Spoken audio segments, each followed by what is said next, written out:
Oh boy. Okay, so Alabama's going on the road Saturday. They're going to play Mississippi State.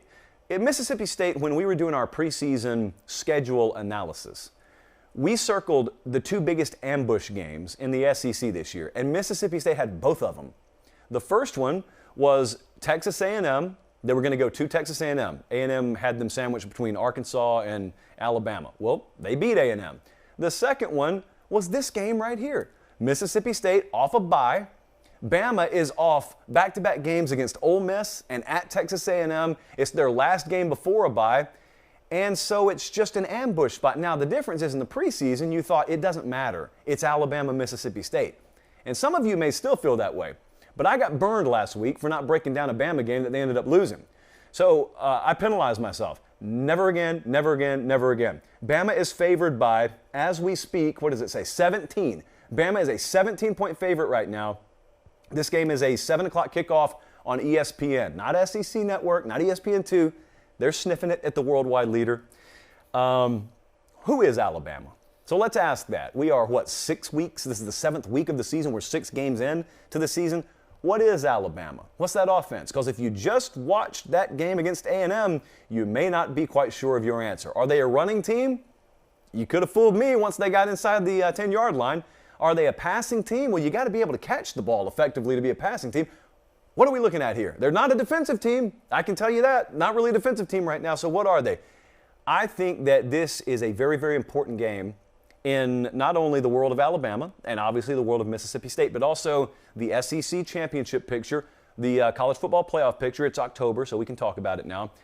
Because you're going to find out a lot, I think, about Bama Saturday. It doesn't always mean they have to cover. You just have to find out about the competitive character of the locker room. It bothers me that the voice of that locker room right now is a true sophomore. That shouldn't be the case there, but it is. Will Anderson is the guy. You always want to find the players that talk most like Nick Saban, that carry themselves most like Saban. It's not their seniors. It is Will Anderson. I'm going to tell you why. Because the worst recruiting class that Bama has had under Saban, that is that senior group.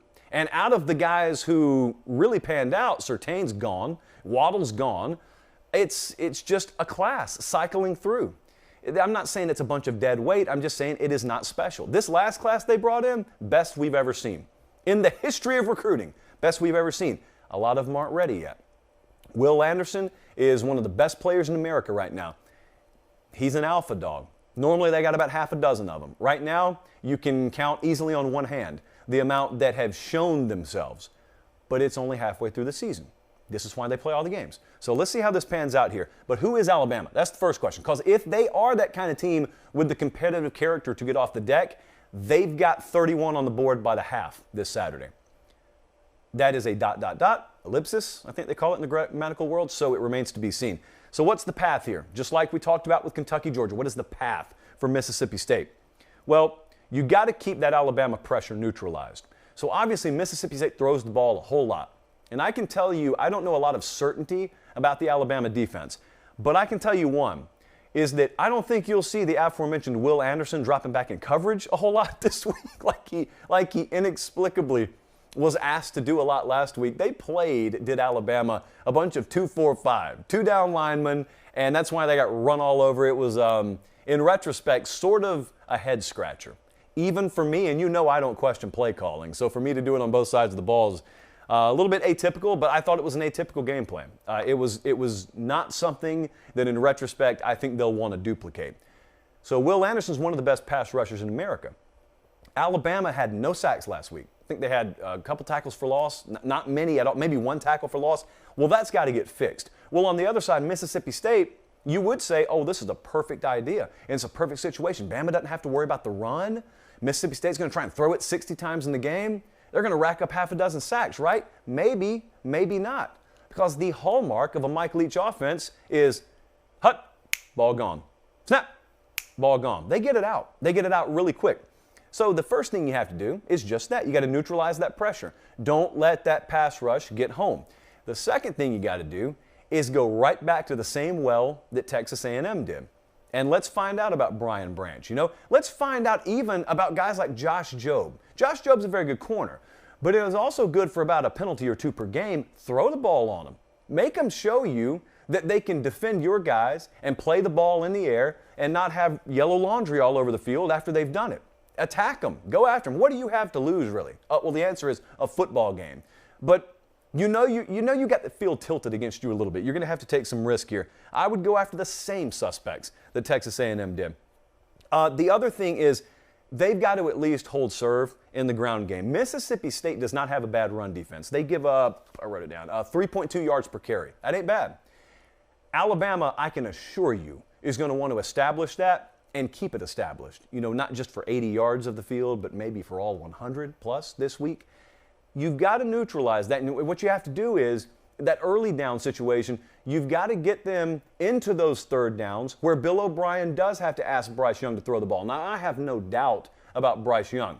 Accuracy, maybe a little iffy at times, but we're not all Mac Jones. But what I do notice is that the drops were an issue last week. I don't know how you get that rectified over 6 days. I will say this, speaking of the transfer portal, I was talking about that with someone earlier today. Dabo Swinney was talking about it today. Now, I don't know what Dabo's going to do. I am of the belief he's going to end up taking a bunch of transfers over the course of the next few years, but this is not a Clemson segment. I will tell you this, if Bama didn't have Jamison Williams, they would be up the creek right now. I don't know what they would be doing. And Jamison Williams, we got bad scouting reports on him. When he came out of Ohio State, there were a lot of folks, some of my Buckeye friends, said he's a good straight line speed guy, but you're getting a track star. You are not getting a dependable receiver. He won't go over the middle. He'll drop the ball for you. Well, I'm not telling you he's never going to drop the ball. But as I watched other Alabama pass catchers get what we would very, very politically correctly term as alligator arms going over the middle last week, Jamison Williams was full speed, mouthpiece dangling, couldn't have cared less going across the middle. He is the one guy they got right now doing that. And let me be clear, the one guy doing that right now that can at least change a game. They've got other talented receivers. I don't know if we're going to see them. I'm talking about their freshman class this week. But the guys like JoJo Earl, Ajay Hall popped in the spring game. You haven't seen him a lot this fall. You're going to eventually have to. Christian Leary, you're going to eventually have to. I don't know if it's this game, but you're going to eventually have to. Devontae Smith popped in this game a couple of years ago. I don't know if you remember that name, Devontae Smith. He went on to do some good things.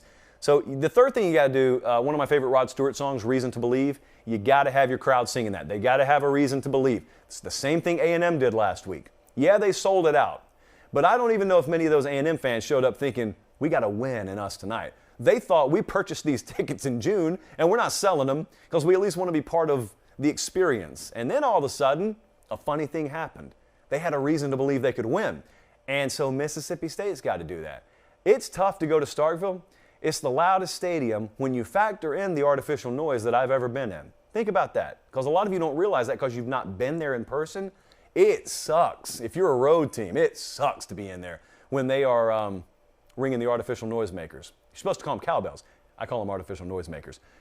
So those are the things that Mississippi State has to do. Now, Jesse, let's take a look at what the model thinks will happen. I'm going to tell you what I think will happen. So currently, the Vegas number is Bama minus 17. If you are so inclined, the total is 57.5. Our model has this thing right in line with what Vegas has. It's got Bama minus 18. This is a pure principle play. You either think this is a rebound springboard game or you don't, because there are a lot of dynamics otherwise that are in Mississippi State's favor. I happen to believe that it is the first category. I am not as down on Bama as a lot of the country is after last week. I think there were a lot of factors in that game that contributed to the result of that game, obviously, that we will not see duplicated again. This is not going to be easy, but I do think Bama has a 3-score win in them this week, so I will take them to win. I'm also going to take Alabama to cover, and if they can do that, then obviously they have shown something, and they've shown a little resolve in doing it. Then they get into the bye week. Then I think when they come out of it, that's when you see whatever version of that team Nick Saban plans on saddling and riding down the stretch. And I think that's going to include some younger guys. So Bama wins, Bama covers, and fingers crossed, because who in the world knows right now with them?